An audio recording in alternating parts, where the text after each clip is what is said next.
Introduction conjuringesque. Sans doute, trop nombreux sont les films classiques coincés entre fantômes avec James Wan, lieu hanté et passé revenant, littéralement le passé revenant. La plupart du temps, c'est jamais bien fin de faire ce cocktail, qui ressemblera d'ailleurs à de l'eau du robinet. Mais l'eau du robinet, faut qu'en boire. Prenez votre petit verre d'eau du robinet de cristalline, je ne sais pas. Mais prenez votre petit verre d'eau. Mais par contre, 2 litres 4 d'eau par jour, oui c'est vital. Mais par contre, 2h05 par semaine de films classiques, je peux vous assurer qu'à la fin ça coupe l'appétit et ton verre d'eau tu veux le boire plus vite. Pour te caler, parce que là, non. Bref, en gros, dans cette métaphore hydratante, je voulais parler des films fragiles, The End of Time, Conjuring, We Are Still Here.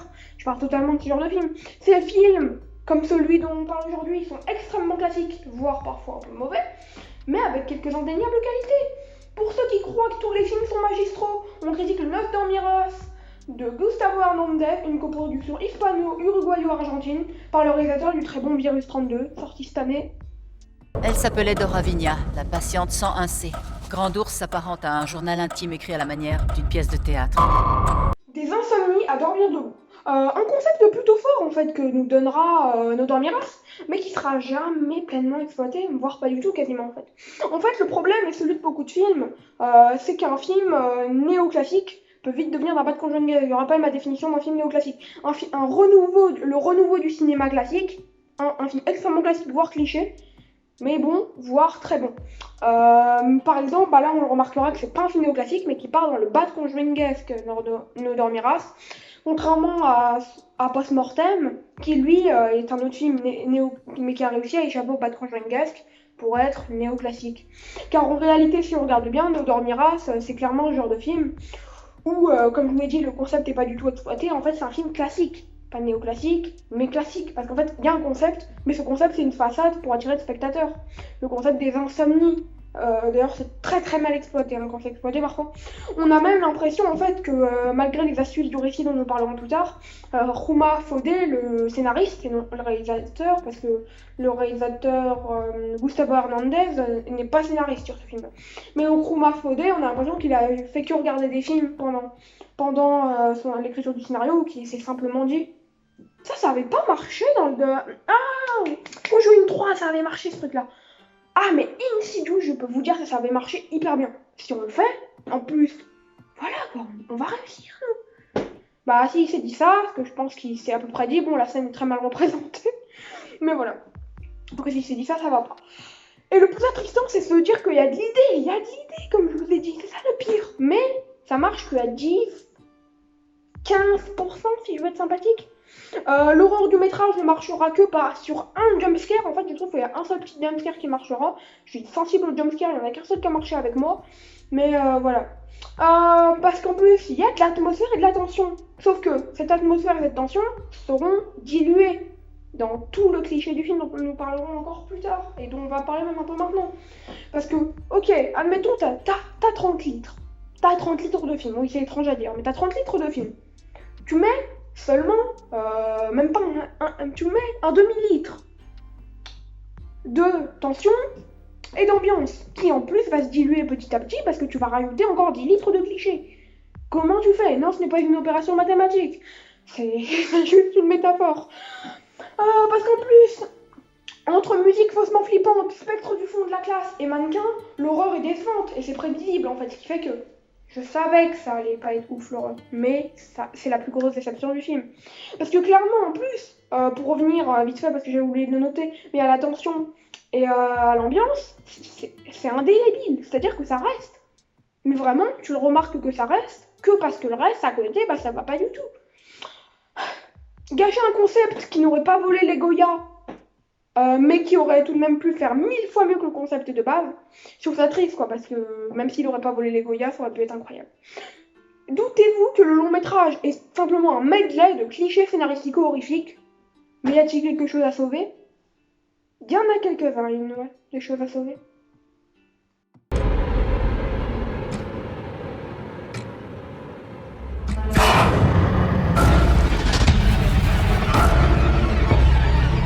Une envie de cinéma.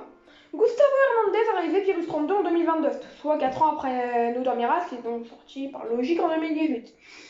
Même si j'ai vu celui de 2022 avant. Si je vous dis ça, c'est pas sans raison, je hasarde pas. En gros, Nos Dormiras, c'est un film qui arrive à gérer son côté dramatique de la même manière que Virus 32. À noter que Gustavo Hernandez a fait le scénario de Virus 32, mais n'a pas fait celui de Nos Dormiras.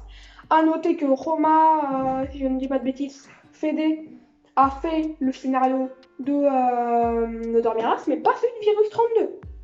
Donc, et pourtant les deux se relient. Ce qui me fait dire que Gustavo Hernandez arrive à mieux digérer ses références, voire ses auto-références, que Ruma Fode, qui lui dirigeait plutôt mal ses références comme on en a parlé avant.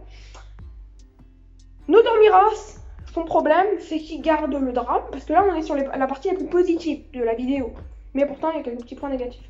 Il arrive très bien à gérer son côté dramatique au début, notamment avec le père et la fille, le personnage principal, Blanca.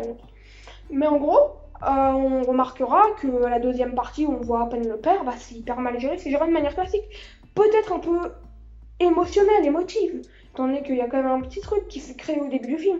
Mais ça va pas plus loin, quoi. Pour parler encore plus positivement, les relations interpersonnages sont très bonnes, et on sent que Gustavo Hernandez sait tenir sa caméra, voilà, et on sent que, je sais pas si c'est lui qui a filmé, parce que je n'ai pas trop le nom de celui qui faisait la cinématographie, mais c'est propre, c'est hyper propre.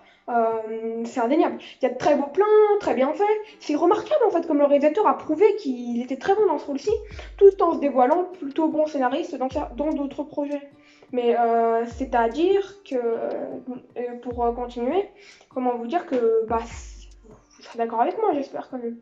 Mais après, chacun son avis. Mais un film sans scénario, enfin avec un scénario plutôt banal, voire cliché, mais avec une très bonne photographie. Est-ce que ça suffit? À vous de me le dire, mais en tout cas, on est sur un réalisateur et scénariste à suivre. Je parle de Gustavo Hernandez, vous en conviendrez. Alma veut expérimenter à fond certaines émotions. Cette pièce est la reprise d'un ancien projet intitulé Insomnie. Oui, sur la privation de sommeil. Nous avons obtenu la permission de la monter dans une clinique psychiatrique abandonnée. Lorsque l'envie ne sait suffire. Le problème des personnages dans Nos Dormiras, c'est qu'en fait, ils sont des archétypes. Leur construction est archétypale, construction cliché, prévisible, foutraque, voire complètement inexistante. Et on est bien entendu sur du bas de foutraque. En guise d'exemple, l'ami qui, hors révélation, bien entendu se retourne contre Bianca. Bianca qui, hors révélation, va bien entendu être amenée là et on va et tout le monde va lui dire ouais c'est super chouette, t'inquiète. Le fantôme qui, hors révélation, a un passé avec un petit mot mignard.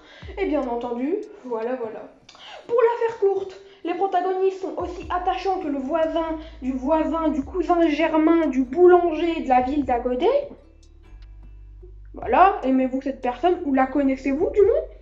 Connaissez-vous cette personne? Telle est la grande question de cette vidéo. Je ne crois pas. Donc voilà, le scénario semble incomplet ou tout bonnement écrit par un James Wan dans la phase Conjuring Insidious, parce que j'ai bien aimé Malignant par exemple, mais j'ai pas aimé les autres. Et pourtant, c'est à retenir, le scénario est parfois bien écrit, et on y croit à ce qui se passe avec des dialogues parfois efficaces. Là, il y a toute la déception dans ce film. Mais c'est le goût amer du vu-revu qui fera que le film sera classique, pas un néo-classique. Parce que ouais, c'est triste, mais j'aurais aimé que ce film soit mieux. J'avais de l'espoir en ce film. Je vous avoue que même si je savais que ça allait être classique, je m'attendais à un bon film classique, vu le film d'après du réalisateur Gustavo Hernandez, film de 2022 qui était incroyable.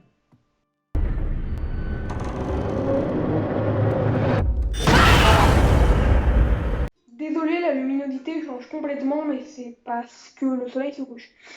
Conclusion, les fantômes du cliché.